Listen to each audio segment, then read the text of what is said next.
Hello बच्चों, कैसे हो? बढ़िया। आप बढ़िया तो मैं भी बढ़िया। तो देखो बच्चों, आज हमें क्या पढ़ाई करनी है। आज है बेटे हमारे पास क्लास 11th का यूनिट नंबर 3 का वीडियो नंबर 23। तो बेटे ये क्लास 11th का तीसरे यूनिट का 23वां वीडियो है। और इससे पहले 22 वीडियो आपको प्लेलिस्ट में भी मिल जाएंगे, नीचे बेटे डिस्क्रिप्शन में भी मिल जाएंगे, और कुछ समय बाद आई बटन में भी लिंक आ जाएगा, जहां आप यूनिट नंबर 3 के हर एक वीडियो को देख सकते हो, समझ सकते हो, और अपने सुंदर से नोट्स भी बना सकते हो, जो एग्जाम में आपकी बहुत ज्यादा हेल्प करेंगे। इसी के साथ साथ आपको नीचे डिस्क्रिप्शन में पीडीएफ नोट्स का लिंक भी मिल जाएगा, और आप पीडीएफ नोट्स के लिए टेलीग्राम पर भी सर्च कर सकते हो, KMD सहारनपुर। तो देखते हैं आज का हमारा टारगेट क्या है। आज बेटे हमें पढ़ना है विद्युत ऋणात्मकता के अनुप्रयोग, कि विद्युत ऋणात्मकता को हम किस प्रकार प्रयोग कर सकते हैं विभिन्न बातों का पता लगाने में, ठीक है, या विभिन्न गुणों का पता लगाने में किसी भी तत्व के। तो इसके अनुप्रयोग हमें सीखने हैं विद्युत ऋणात्मकता के। तो विद्युत ऋणात्मकता के अनुप्रयोग हम सीखेंगे, इसे आप कह सकते हो एप्लीकेशंस ऑफ इलेक्ट्रोनेगेटिविटी। देखो, एक बात का ध्यान हमेशा रखा करो कि जब भी किसी चैप्टर को आप पढ़ते हो, किसी यूनिट को पढ़ते हो, तो आपको प्लेलिस्ट में जाकर ही पढ़ना चाहिए। और जब भी किसी वीडियो को देखते हो तो उसका स्पीड आपको अपने अकॉर्डिंग एडजस्ट कर लेना चाहिए। जितनी स्पीड पर आप वीडियो को देखना चाहते हो उतनी स्पीड पर आपको देखना चाहिए।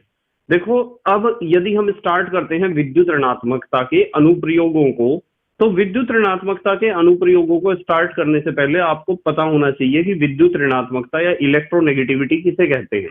पता है ना आपको किसे कहते हैं इलेक्ट्रोनेगेटिविटी? इलेक्ट्रोनेगेटिविटी उसे कहते हैं कि मान लो हमारे पास एक परमाणु ए है और एक परमाणु बी है। ये दोनों परमाणु आपस में जुड़े हुए हैं सह संयोजक बंध के द्वारा। इनके बीच कौन सा बंध है? इनके बीच है सह संयोजक बंध। यदि दो परमाणु सह संयोजक बंध के द्वारा जुड़े हुए हैं, तो सह संयोजक बंध में कितने इलेक्ट्रॉन होते हैं? 2 इलेक्ट्रॉन। इन 2 इलेक्ट्रॉन्स को आप कह सकते हो इलेक्ट्रॉन युग्म, यानी इलेक्ट्रॉन का जोड़ा, या फिर आप कह सकते हो बंध युग्म। ठीक है, बंध युग्म का मतलब बंध में जिन इलेक्ट्रॉनों ने हिस्सा लिया है उन इलेक्ट्रॉनों के जोड़े को आप बॉन्ड पेयर ऑफ इलेक्ट्रॉन भी कह सकते हो, या इलेक्ट्रॉनों का बंध युग्म भी कह सकते हो। तो ये जो बॉन्ड पेयर ऑफ इलेक्ट्रॉन होता है ना, यानी एक सह संयोजक बंध में जो इलेक्ट्रॉनों का जोड़ा होता है, वो इलेक्ट्रॉनों का जोड़ा कोई भी परमाणु जितनी अधिक बल से अपनी ओर आकर्षित करता है इस इलेक्ट्रॉन के जोड़े को, उसे कहते हैं हम इस परमाणु की विद्युत ऋणात्मकता। अब ये वाला परमाणु भी तो बॉन्ड पेयर को अपनी तरफ खींच रहा होगा, तो इसकी भी कुछ विद्युत ऋणात्मकता होगी और इसकी भी कुछ विद्युत ऋणात्मकता होगी।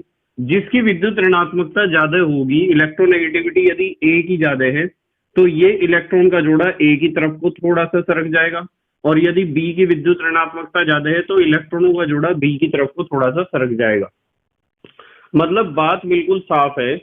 सह संयोजक बंध के, ये सह संयोजक बंध है ना, सह संयोजक बंध के इलेक्ट्रॉन युग्म को अपनी ओर आकर्षित करने की जो क्षमता होती है उसे कहते हैं विद्युत ऋणात्मकता या इलेक्ट्रोनेगेटिविटी। तो किसी परमाणु द्वारा सह संयोजक बंध के इलेक्ट्रॉन युग्म को अपनी ओर आकर्षित करने की क्षमता उस परमाणु की विद्युत ऋणात्मकता कहलाती है या इलेक्ट्रोनेगेटिविटी कहलाती है। अब देखो, आपको एक बात ध्यान रखनी है कि अब आपको पता चल गया है कि विद्युत ऋणात्मकता का क्या मतलब है। हालांकि मैंने पहले भी आपको समझाया था। अब हमें सीखना है इसके अनुप्रयोग, कि कहां कहां हम विद्युत ऋणात्मकताओं का अनुप्रयोग कर सकते हैं। तो सबसे पहले हम सीखेंगे, नंबर 1 हेडिंग लिखो आप मेरे साथ साथ, आबंधों की प्रकृति। आबंधों की प्रकृति ज्ञात करने में, आबंधों की प्रकृति ज्ञात करने में, कि आप ज्ञात कर सकते हो कि दो परमाणु जब आपस में जुड़े हैं तो उनके बीच कौन सा बॉन्ड बना होगा। मतलब आयनिक बॉन्ड बना होगा या कोवलेंट बॉन्ड, आयनिक बंध बना होगा या सहसंयोजक बंध बना होगा, इसका पता हम लगा सकते हैं विद्युत ऋणात्मकता के द्वारा, यानी इलेक्ट्रोनेगेटिविटी के द्वारा। मान लो आपसे मैं पूछता हूं कि मुझे एक बात बताओ, आप ये बताओ कि सबसे अधिक विद्युत ऋणात्मकता यानी इलेक्ट्रोनेगेटिविटी, विद्युत ऋणात्मकता को ऐसे लिख सकते हैं ना हम EN से। मैंने आपसे पूछा सबसे अधिक विद्युत ऋणात्मकता बताओ किसकी होती है, तो ये बात तो मैंने आपको सिखा रखी है, सबसे ज्यादा विद्युत ऋणात्मकता किसकी होती है, फ्लोरीन की, और ये होती है 4 यूनिट, 4 इकाई या 4 मात्रक।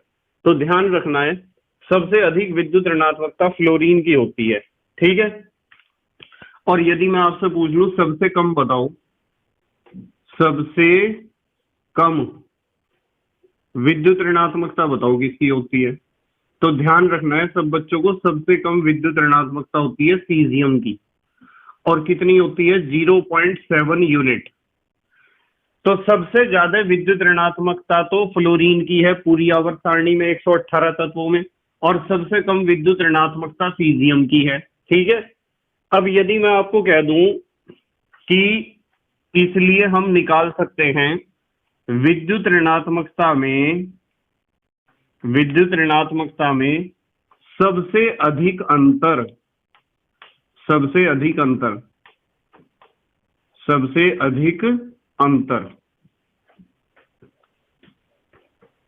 जिसे आप कह सकते हो डेल्टा इलेक्ट्रोनेगेटिविटी, यानी डिफरेंस इन इलेक्ट्रोनेगेटिविटी।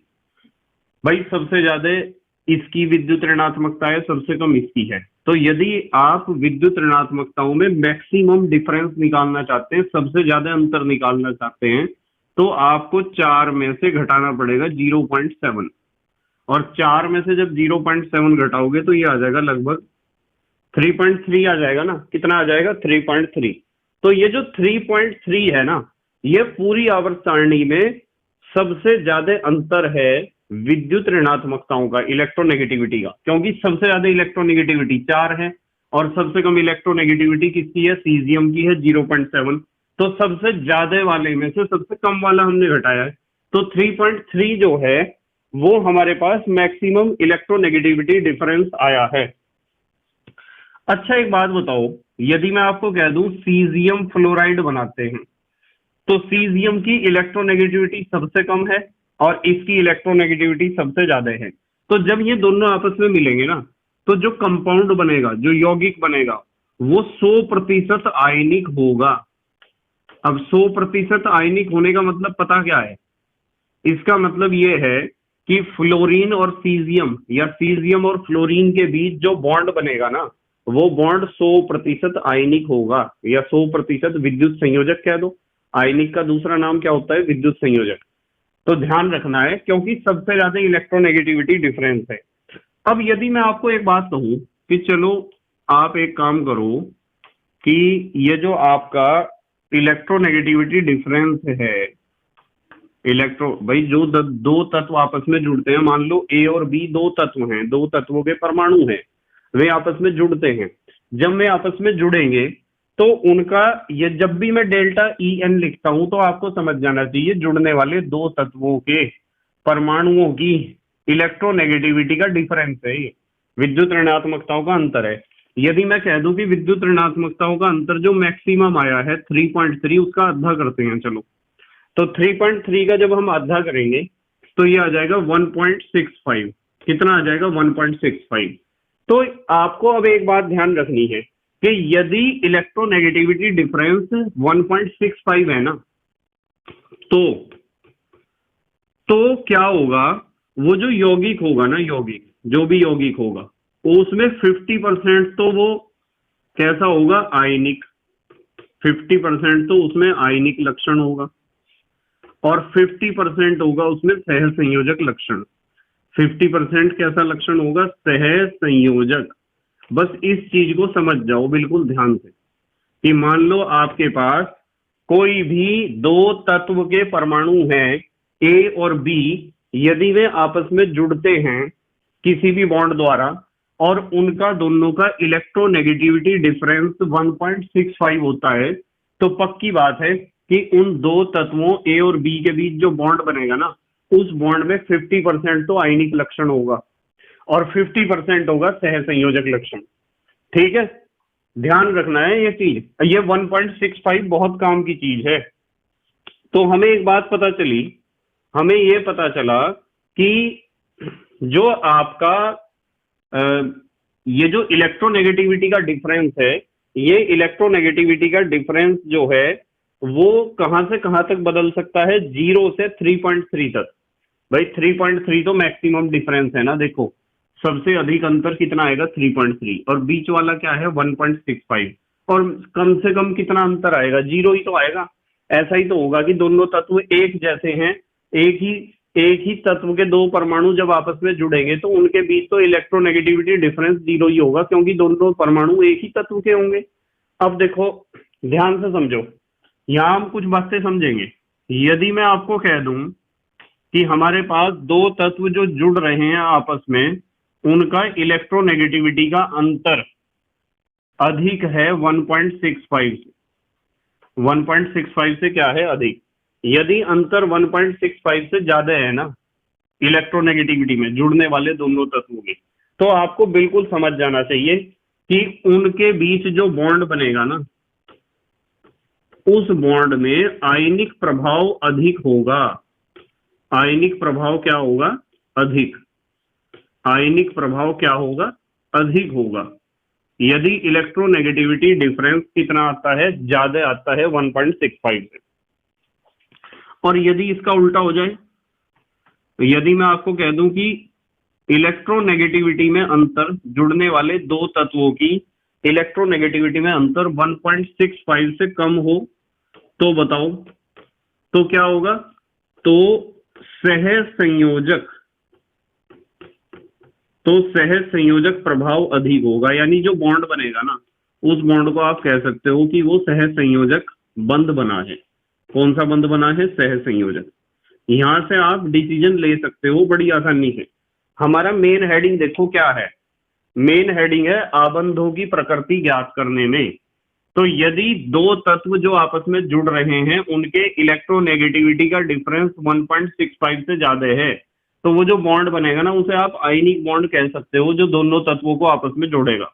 और यदि इलेक्ट्रोनेगेटिविटी डिफरेंस 1.65 से कम है, तो बनने वाला बॉन्ड कैसा होगा, सहसंयोजक होगा।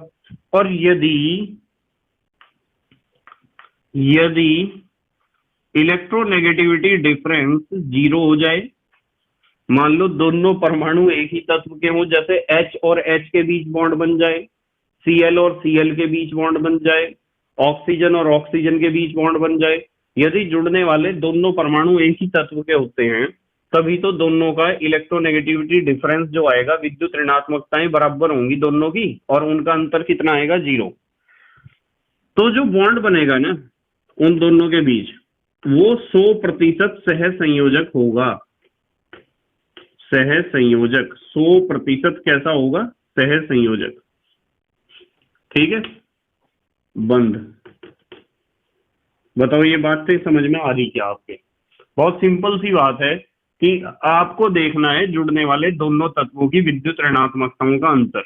यदि वो 1.65 से ज्यादा है तो आयनिक बॉन्ड है, आयनिक प्रभाव ज्यादा है, मतलब कोवलेंट प्रभाव भी उसके अंदर, कोवलेंट कैरेक्टर भी होगा, पर आयनिक प्रभाव ज्यादा होगा। और यदि इलेक्ट्रोनेगेटिविटी डिफरेंस कम है 1.65 से, तो सहसंयोजक प्रभाव ज्यादा होगा। और यदि इलेक्ट्रोनेगेटिविटी डिफरेंस 0 है, तो वो 100% शुद्ध सहसंयोजक बंध होगा। ठीक है, जो उनके बीच बनेगा। और जैसा कि हमने ऊपर में पढ़ा था ना, यदि इलेक्ट्रोनेगेटिविटी का डिफरेंस मैक्सिमम हो, मैक्सिमम कितना था, 3.3, तो क्या होगा, तो वो जो बॉन्ड बनेगा ना उन दोनों के बीच, वो 100% आयनिक होगा। 100% आयनिक बॉन्ड बनेगा। ठीक है, ये चीज आपको ध्यान रखनी है। ठीक है, ये देखो ये लिख रखा है, इलेक्ट्रोनेगेटिविटी डिफरेंस में सबसे ज्यादा डिफरेंस कितना होता है, इलेक्ट्रोनेगेटिविटी में सबसे ज्यादा अंतर 4 में से 0.7 घटा है 3.3, और 3.3 है। जैसे सीजियम फ्लोराइड के बीच जो बॉन्ड बनता है वो 100% आयनिक बॉन्ड बनता है। यही केस दोबारा यहाँ लिखा है हमने। ठीक है, तो इस तरीके से आप जुड़ने वाले दो तत्वों के बीच जो बॉन्ड बनता है उस बॉन्ड का नेचर आप बता सकते हो कि वो कोवलेंट बॉन्ड है या आयनिक बॉन्ड है, और कोवलेंट है तो कितने परसेंट कोवलेंट है, और आयनिक है तो कितने परसेंट आयनिक है। मतलब ऐसा हो सकता है कि कोई भी बॉन्ड यदि आयनिक है वो पूर्ण रूप से आयनिक ना हो, उसमें कुछ प्रतिशतता तो आयनिक बंध की हो और कुछ हो सह संयोजक की, दोनों तरह का नेचर रखता है। चलो खैर, अब आते हैं नंबर 2 पर, दूसरा अनुप्रयोग सीखते हैं। दूसरे अनुप्रयोग में हम सीखेंगे आबंधों की शक्ति, आबंधों की शक्ति कि कौन सा बॉन्ड कितना मजबूत है, व स्थायित्व, आबंधों की शक्ति व स्थायित्व ज्ञात करने में।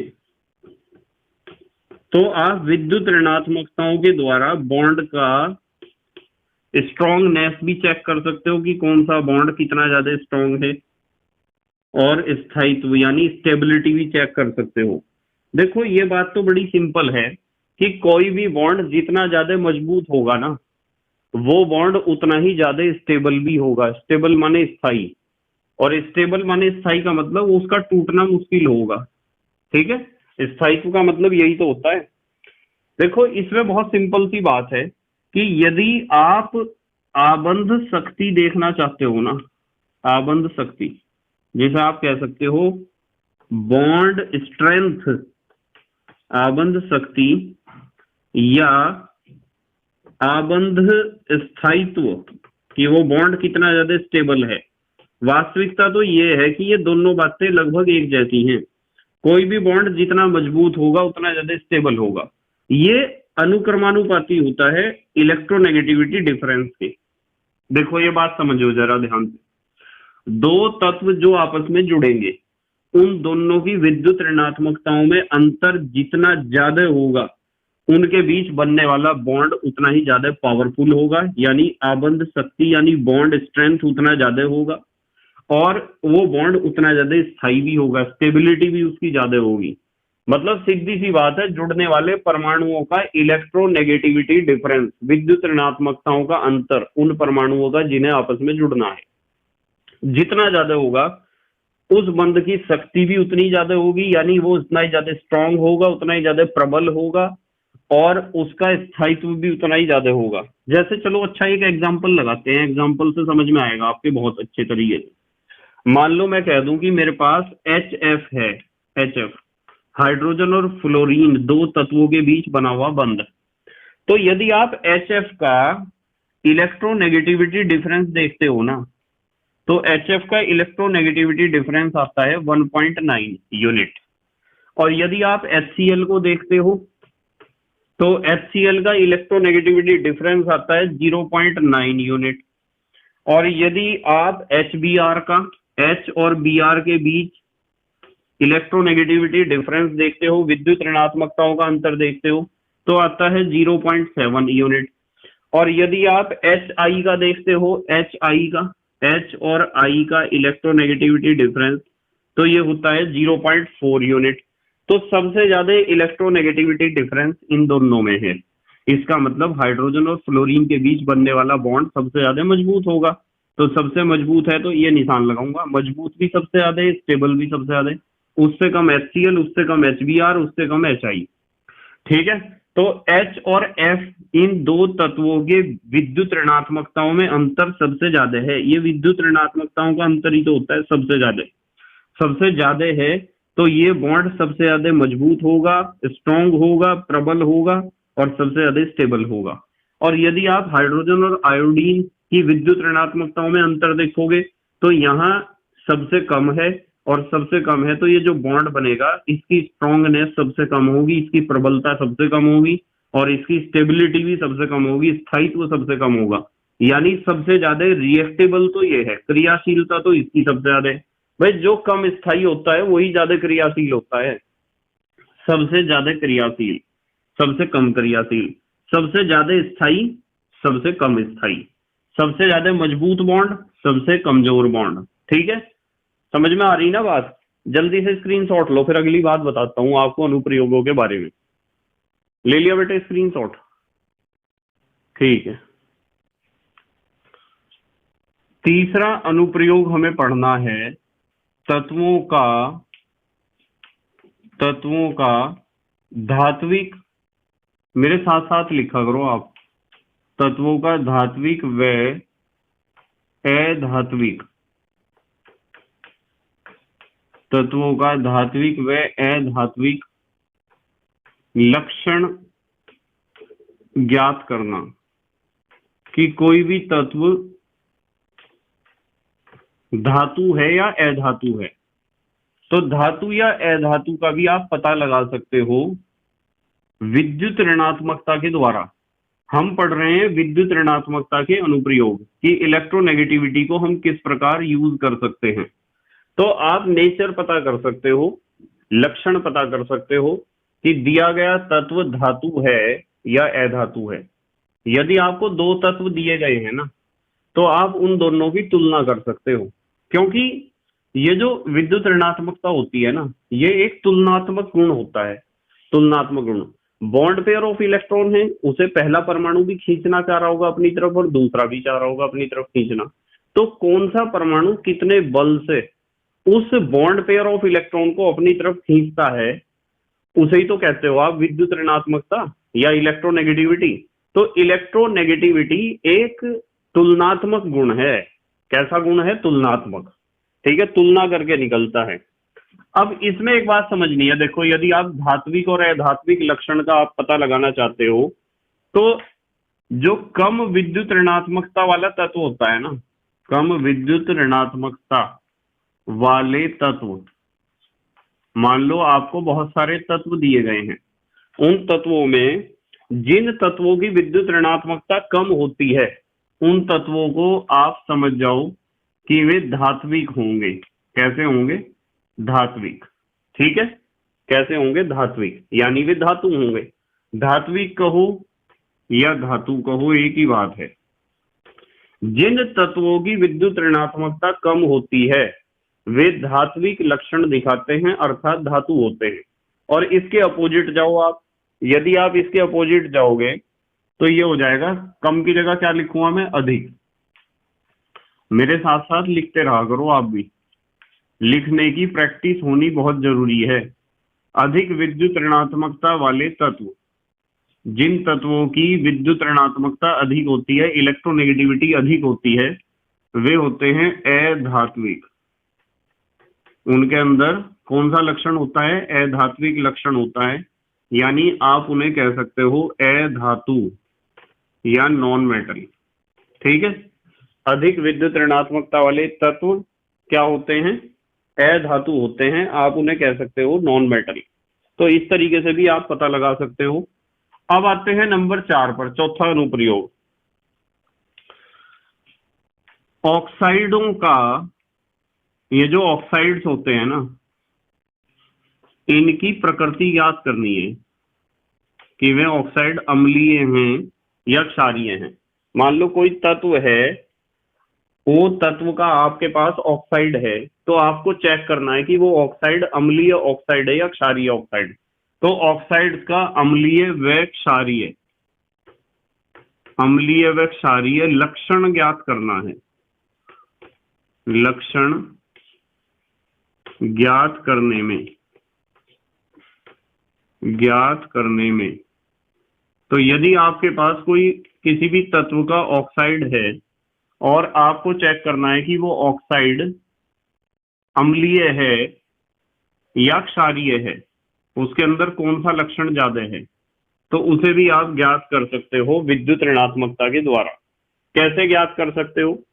ऐसे ज्ञात कर सकते हो, माना एक तत्व, मान लो एक तत्व है आपके पास E, माना एक तत्व E का ऑक्साइड बनाया जाता है। ठीक है,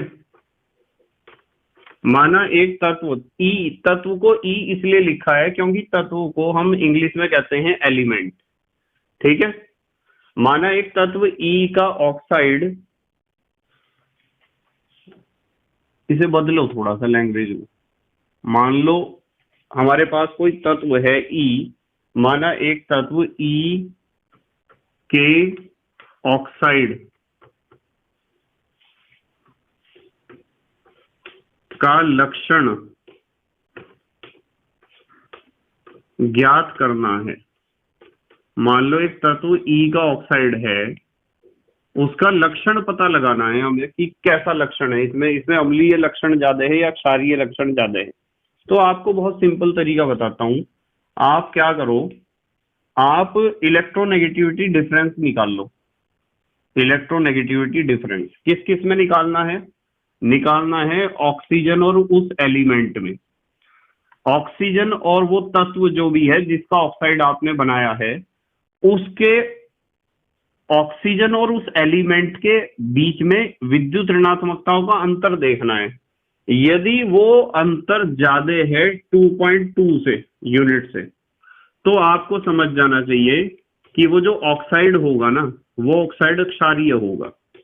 उसका ऑक्साइड कैसा होगा? क्षारीय ऑक्साइड होगा, यानी बेसिक ऑक्साइड होगा। ठीक है, देखो दोबारा बताता हूं कि आपको एक तत्व ई का ऑक्साइड आपके पास है, जिसका आपको लक्षण चेक करना है कि वो अम्लीय ऑक्साइड है या क्षारीय। तो आप क्या काम करो, ऑक्सीजन और उस एलिमेंट जिसके ऑक्साइड के बारे में हम पता लगाना चाह रहे हैं, ऑक्सीजन उस तत्व, ऑक्सीजन की विद्युत ऋणात्मकता माइनस उस तत्व की विद्युत ऋणात्मकता, यानी electronegativity difference between oxygen and element. यदि ये 2.2 से ज्यादा हमें प्राप्त हुआ है, तो समझ जाओ कि ऑक्साइड कैसा है? क्षारीय ऑक्साइड है। और यदि, अब थोड़ा ध्यान से समझना, यदि electronegativity difference between oxygen and element वो लगभग बराबर है 1.9 से 2.2, यानी लगभग बराबर है 1.9 से 2.2 के बीच में है लगभग कहीं, तो आपको समझ जाना चाहिए कि आपका जो ऑक्साइड है वो उभयधर्मी ऑक्साइड है। उभयधर्मी तो समझते हो, जो कभी एसिड की तरह कभी बेस की तरह बिहेव करता है, तो वो उभयधर्मी ऑक्साइड होगा, ये बात पक्की है। अब आ जाओ इसके अपोजिट पे। यदि आपको electronegativity difference between oxygen and element यदि ये प्राप्त होता है 1.9 से कम, लेस देन 1.9, तो आपको समझ जाना चाहिए कि आपका ऑक्साइड कैसा होगा? अम्लीय होगा, अम्लीय ऑक्साइड होगा। ये तरीका है इलेक्ट्रोनेगेटिविटी की हेल्प से। आप ऑक्साइड का नेचर यदि निकालना चाहते हैं कि ऑक्साइड एसिडिक है, बेसिक है या एम्फोटेरिक ऑक्साइड है, इसका आप पता लगा सकते हो। वैसे आपको नॉर्मली क्लास 7th में इस बात को सिखाया गया था। क्लास 7th में हालांकि इलेक्ट्रोनेगेटिविटी तो नहीं थी 7th क्लास में, अब तो भूल ही गए होंगे आप 7th क्लास में क्या पढ़ा था। यदि आप क्लास 7th की अपनी विज्ञान की किताब उठाओगे ना, तो वहां आपको पता चलेगा कि ऑक्साइड का एक क्वेश्चन है। क्वेश्चन ये है, अम्लीय ऑक्साइड इनमें से कौन सा है, क्षारीय ऑक्साइड कौन सा है। अब क्लास 7th में तो बच्चों को ऑक्साइड का पता ही नहीं होता है कि ऑक्साइड किसे कहते हैं। हालांकि बहुत से टीचर ऐसे हैं जो बहुत मेहनत करते हैं बच्चों के साथ, उन्हें 7th में ही बता देते हैं कि ये फार्मूले कैसे बनते हैं और क्या ऑक्साइड होता है, आप अम्लीय और क्षारीय ऑक्साइड का कैसे पता लगाते हैं। पर फिर भी मैं क्लास 7th की उस बात को एक बार रिपीट करता हूं, ध्यान से समझना। क्लास 7th में आपको सिखाया जाता है, 7th में भी, 9th में भी और 10th में भी क्या सिखाया जाता है कि जो धातु के ऑक्साइड होते हैं ना, वे क्षारीय ऑक्साइड होते हैं, और जो अधातु के ऑक्साइड होते हैं वे अम्लीय ऑक्साइड होते हैं। दोबारा सुनो ध्यान से, धातु के ऑक्साइड क्षारीय ऑक्साइड और अधातु के ऑक्साइड अम्लीय ऑक्साइड। ऐसा इसलिए ही होता है क्योंकि यदि आप धातु के ऑक्साइड को देखोगे तो उसमें धातु और ऑक्सीजन के बीच इलेक्ट्रोनेगेटिविटी डिफरेंस 2.2 से ज्यादा आता है, क्योंकि धातु की विद्युत ऋणात्मकता तो बहुत कम होती है ना धातुओं की। यदि यहाँ एलिमेंट की जगह, उस तत्व की जगह आप धातु लो, तो धातु और ऑक्सीजन की विद्युत ऋणात्मकताओं में अंतर तो ज्यादा ही आएगा, क्योंकि धातु की विद्युत ऋणात्मकता तो बहुत कम होती है ना। ठीक है, इसलिए धातु के ऑक्साइड ज्यादातर कैसे होते हैं? क्षारीय होते हैं। इस बात को अब भी समझ लो, क्लास 7th वाली बात को, कि धातुओं के ऑक्साइड ज्यादातर क्षारीय होते हैं और अधातुओं के ऑक्साइड ज्यादातर कैसे होते हैं, अम्लीय। अब आते हैं हम पांचवें अनुप्रयोग पर। देखो पांचवें अनुप्रयोग की बात करते हैं। ये जो हाइड्रोक्साइड होते हैं ना, हाइड्रोक्साइड, जैसे ऊपर हमने पढ़े ऑक्साइड, तो यहां हम पढ़ेंगे हाइड्रोक्साइड। तो आपके पास मान लो किसी तत्व का हाइड्रोक्साइड है, ठीक है, तो इसका भी आप अम्लीय व क्षारीय गुण पता लगा सकते हो। अम्लीय व क्षारीय गुण कह दो या लक्षण कह दो, एक ही बात है। क्षारीय गुण ज्ञात करना। जैसे हमने मान लो कोई भी हाइड्रोक्साइड है आपके पास किसी भी तत्व का, और आपको पता लगाना है कि वो हाइड्रोक्साइड एसिडिक है या बेसिक है, अम्लीय लक्षण है उसके अंदर या क्षारीय लक्षण है, तो उसका पता भी आप विद्युत ऋणात्मकता से लगा सकते हो, इलेक्ट्रोनेगेटिविटी से। कैसे लगा सकते हैं, देखो मैं बताता हूं। मान लो आपके पास, यहां लिखता हूं, चलो यहां लिखता हूं AOH। AOH में बात करेंगे हम। देखो A का हाइड्रोक्साइड है, कोई तत्व कोई एलिमेंट A है और उसका हाइड्रोक्साइड है। देखो OH है तो हाइड्रोक्साइड ही तो होगा। यदि हम किसी तत्व के हाइड्रोक्साइड की बात करते हैं AOH में, यहां से सीखेंगे, यदि थोड़ा ध्यान से समझना बिल्कुल, यदि electronegativity difference between O and A, electronegativity difference between O and A is greater than electronegativity difference between O and H, तो क्या होगा। देखो ये बात समझ में नहीं आई तुम्हारे की मैंने क्या लिखा। मैंने लिखा ऑक्सीजन और A के बीच विद्युत ऋणात्मकताओं का अंतर। देखो ये है ऑक्सीजन और A के बीच विद्युत ऋणात्मकताओं का अंतर ज्यादा है या बड़ा है। पता है ना, बड़े की तरफ 2 लड्डू, छोटे की तरफ 1 लड्डू, बड़े की तरफ 2 लड्डू और छोटे की तरफ 1 लड्डू। यदि ऑक्सीजन और A की विद्युत ऋणात्मकताओं का अंतर ज्यादा है, ऑक्सीजन व हाइड्रोजन, यहाँ क्या है, ऑक्सीजन व हाइड्रोजन की विद्युत ऋणात्मकताओं के अंतर से, यानी यहाँ अंतर विद्युत ऋणात्मकता का ज्यादा है और यहाँ कम है, तो जहां विद्युत ऋणात्मकताओं का अंतर ज्यादा है वो वाला बंध ज्यादा ध्रुवीय होगा, ज्यादा पोलर होगा, क्योंकि इलेक्ट्रोनेगेटिविटी डिफरेंस यहाँ ज्यादा है और यहाँ कम है। और जब ये वाला बॉन्ड ज्यादा पोलर होगा तो यही टूटेगा बॉन्ड, और ये बॉन्ड टूटेगा तो क्या होगा, देखो तो क्या होगा, तो क्या होगा, यहां लिखते हैं, यहां लिख लें, तो क्या होगा कि ये जो आपका AOH है ना, हमने इसमें बताया कि इन दोनों के बीच विद्युत ऋणात्मकताओं का अंतर ज्यादा है और यहाँ इन दोनों के बीच कम है, तो ये वाला बॉन्ड ज्यादा पोलर होगा, ज्यादा ध्रुवीय होगा। और सॉल्यूशन बनाने पर, मान लो वाटर सॉल्यूशन बनाया, पानी में घोल दिया आपने इस हाइड्रोक्साइड को, तो यही बॉन्ड टूटेगा। और ये बॉन्ड टूटेगा तो क्या बनेगा बताओ, ये बॉन्ड टूटेगा तो A positive plus OH negative बनेगा। और यदि उस सॉल्यूशन में, उस विलयन में OH नेगेटिव आयन बहुत ज्यादा है ना, तो आपको समझ जाना चाहिए कि आपका विलयन कैसा होगा, क्षारीय होगा। कैसा होगा, क्षारीय। तो ऐसे हाइड्रोक्साइड को आप क्षारीय हाइड्रोक्साइड कहोगे। तो मैंने कैसे पता चलाया कि ये क्षारीय हाइड्रोक्साइड है, ऐसे पता चलाया कि हमने इन दोनों का विद्युत ऋणात्मकताओं का अंतर देखा और इन दोनों का देखा। इन दोनों की विद्युत ऋणात्मकताओं में ज्यादा अंतर है, तो ये वाला बंध ज्यादा ध्रुवीय है, ज्यादा पोलर है। सॉल्यूशन बनाने पर, वाटर सॉल्यूशन बनाने पर यही बॉन्ड टूटेगा और ये बॉन्ड टूटेगा, तो A पॉजिटिव के साथ साथ सॉल्यूशन में आपको ज्यादा मात्रा में क्या मिलेंगे, OH नेगेटिव। और यदि OH नेगेटिव आयन विलयन में अधिक मात्रा में आपको मिलते हैं, तो आपको समझ जाना चाहिए कि आपका जो विलयन है वो कैसा है, हाइड्रोक्साइड कैसा है, क्षारीय। तो मैं यहाँ ऐसे भी लिख सकता हूँ, क्षारीय गुण या क्षारीय प्रकृति। तो ऐसे हाइड्रोक्साइड का नेचर कैसा होगा, क्षारीय होगा। ठीक है, तो यहाँ बताया, तो यहाँ भी आप लिख सकते हो कि क्षारीय ही होगा। क्यों होगा, नीचे मैंने कारण स्पष्ट कर दिया। यदि electronegativity difference between oxygen atom is greater than electronegativity difference between oxygen and hydrogen, तो आपके पास जो हाइड्रोक्साइड है वो कैसा होगा, क्षारीय होगा। क्यों होगा, ये नीचे कारण बता दिया। और यदि इसका अपोजिट हो जाए, यदि मैं आपको कह दूं कि electronegativity difference between oxygen and A is smaller than electronegativity difference between oxygen and hydrogen. तो ऐसा हाइड्रोक्साइड कैसा होता है? अम्लीय होता है। ऐसा हाइड्रोक्साइड होता है अम्लीय। अम्लीय हाइड्रोक्साइड क्यों होता है? देखो अभी समझ में आ जाएगा आपके क्यों होता है। देखो क्यों होता है कि AOH ये हाइड्रोक्साइड है। हमने कहा है कि इन दोनों का इलेक्ट्रोनेगेटिविटी डिफरेंस कम है, इन दोनों का ज्यादा है। देखो लिखा हुआ है ग्रेटर, किसका है ज्यादा? ऑक्सीजन और हाइड्रोजन का।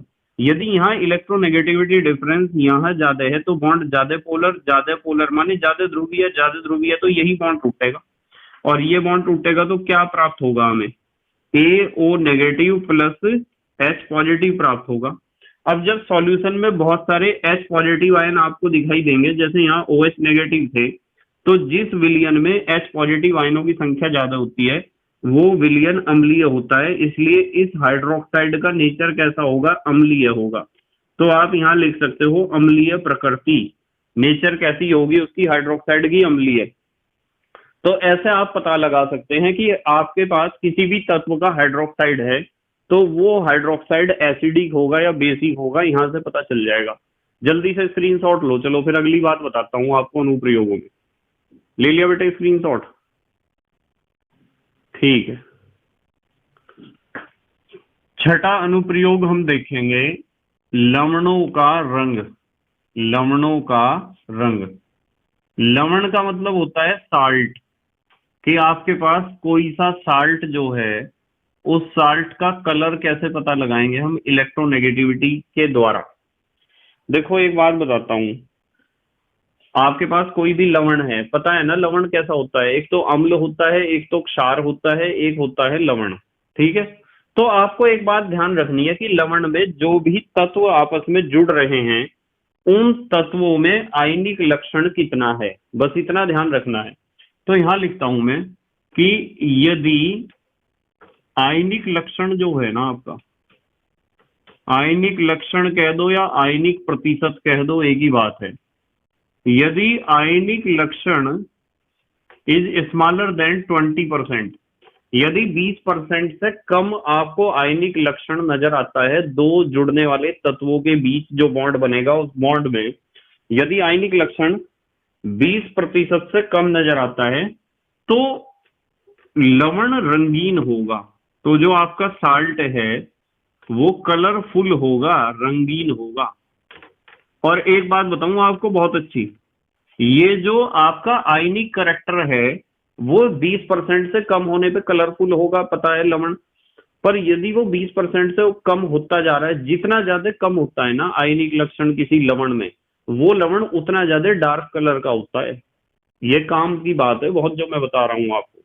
देखो कैसे, मैं अभी एक एग्जांपल देता हूं आपको।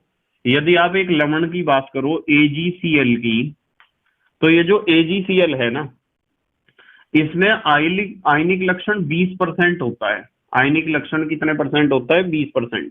और यदि 20% इसमें आयनिक लक्षण है तो इसका कलर होता है सफेद, व्हाइट कलर का होता है ना, सिल्वर क्लोराइड, व्हाइट कलर का सिल्वर क्लोराइड होता है, क्योंकि इसका आयनिक लक्षण 20% है। ये जो प्रतिशतता मैं यहाँ लिख रहा हूं ना ये आयनिक लक्षण है, या आयनिक लक्षण या आयनिक प्रतिशत। और यदि मैं बात करूं AgBr की, मान लो एक दूसरा लवण है, एक दूसरा साल्ट है सिल्वर ब्रोमाइड AgBr, इसका आयनिक लक्षण 18% होता है। कितना होता है? 18%। और 18% होता है यानी घट गया। ये इसका कलर होता है हल्का पीला, लाइट येलो।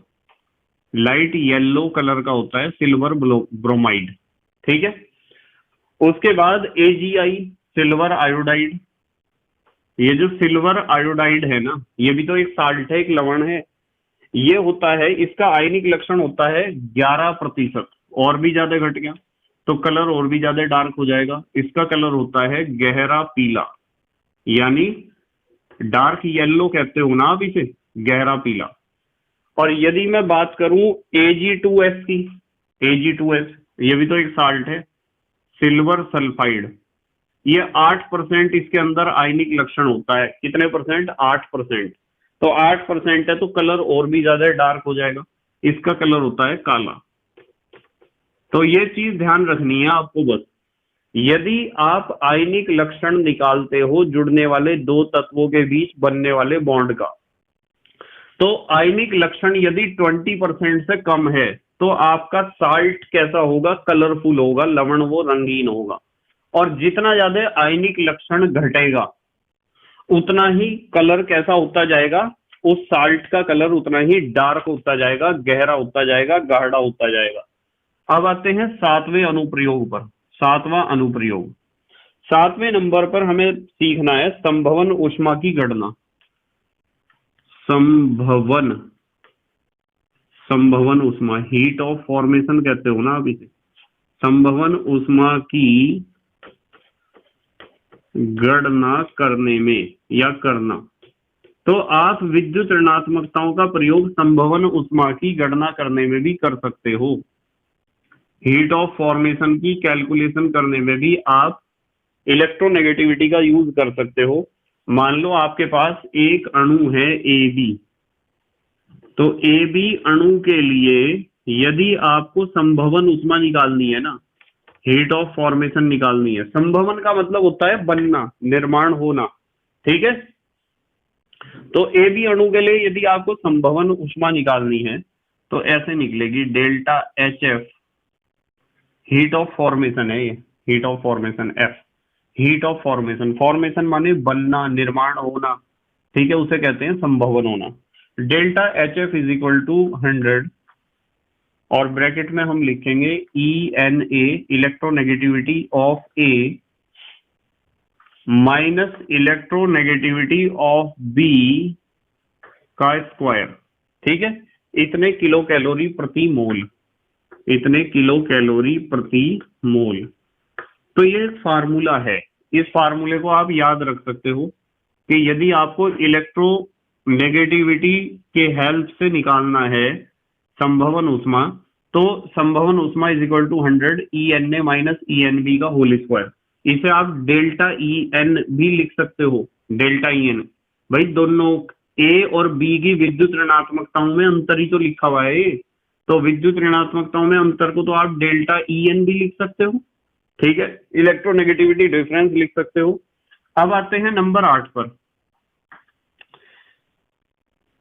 आबंध, मेरे साथ साथ लिखा करो आप भी, आबंध लंबाई यानी बॉन्ड लेंथ, जिसे आप बंध दूरी भी कह सकते हो। आबंध लंबाई के निर्धारण में तो आप विद्युत ऋणात्मकता के द्वारा बॉन्ड लेंथ भी निकाल सकते हो। मान लो आपके पास दो तत्व हैं A और B और वे दोनों तत्व आपस में जुड़े हैं किसी बॉन्ड के द्वारा, तो AB अणु बना है। तो AB अणु के लिए आप निकाल सकते हो कि उनके बीच का बॉन्ड लेंथ कितना होगा।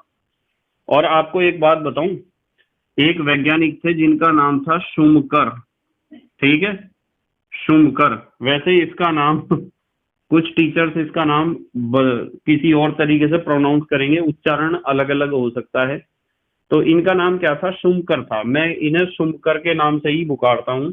सबके बोलने के तरीके अलग अलग होते हैं ना, जैसे आपने देखा होगा THE, कुछ तो लोग THE को बोलते हैं दी और कुछ बोलते हैं दा। दी कैट, द कैट है तो दोनों ही ठीक बात है ना दोनों। तो ये उच्चारण करने का तरीका अलग अलग होता है, सबका प्रोनाउंसिएशन करने का तरीका अलग अलग होता है, पर है तो एक ही बात। तो एक वैज्ञानिक थे जिनका नाम था शुमकर और इनके साथ दूसरे वैज्ञानिक थे स्टीवेंसन।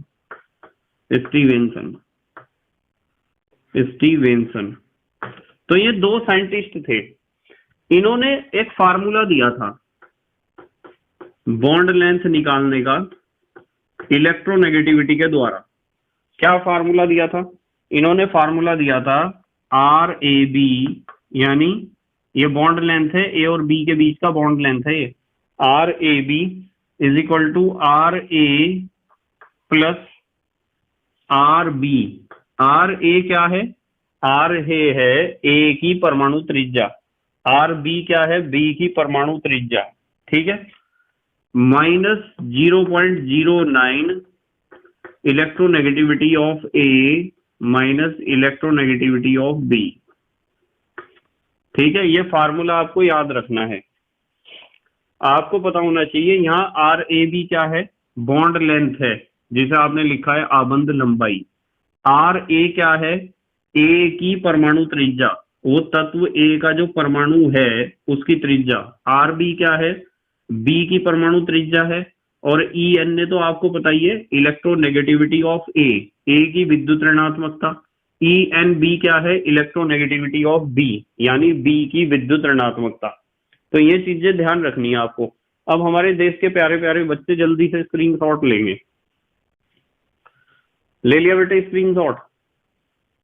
ठीक है, तो बेटे मुझे उम्मीद है कि आपके समझ में आए होंगे विद्युत ऋणात्मकता के अनुप्रयोग, कि विद्युत ऋणात्मकता के द्वारा हम किन किन बातों का पता लगा सकते हैं। बस मेहनत और ईमानदारी से अपनी पढ़ाई करते रहो, और हैंड रिटन नोट सबसे अच्छे होते हैं। जो बच्चे अपने हाथ से लिखकर मेरे साथ साथ नोट्स बनाते हैं, स्क्रीनशॉट लेकर फिर नोट्स बनाते हैं, वो सबसे अच्छा और सबसे ज्यादा सीखेंगे, ये बात पक्की है। पर जो आलसी बच्चे हैं उनके लिए पीडीएफ नोट्स भी अवेलेबल हैं। आपको टेलीग्राम पर सर्च करोगे ना जब आप KMD सहारनपुर, तो वहां से आपको पीडीएफ नोट्स मिल जाएंगे। तो आपकी मर्जी है, आपको आलस्य का गुलाम होना है तो पीडीएफ नोट्स यूज करो, और यदि आपको अपने आप करना है, अपने आप बार लिखोगे तो प्रैक्टिस होगी लिखने की, और आपको याद भी हो जाएगा, कंसेप्ट और ज्यादा मजबूत हो जाएगा। तो सबसे अच्छी बात तो यही होगी। एक बात और ये ध्यान रखा करो कि जब भी किसी चैप्टर को आप पढ़ते हो तो आपको प्लेलिस्ट में जाकर ही पढ़ना चाहिए। हर एक चैप्टर को एक डेफिनेट सीक्वेंस में पढ़ो, प्लेलिस्ट के अनुसार पढ़ो। यदि चैप्टर पर आप पूरी पकड़ अपनी मजबूत बनाना चाहते हो, और यदि पकड़ को मजबूत नहीं बनाना है, तो आप कहीं से किसी भी चीज को पढ़ लो, कोई दिक्कत नहीं है, फिर उतना अच्छा समझ में नहीं आता है। एक डेफिनेट सीक्वेंस में देखने पर ही ज्यादा अच्छा समझ में आता है। ठीक है बेटे, तो thank you very much for watching this video. Okay, bye.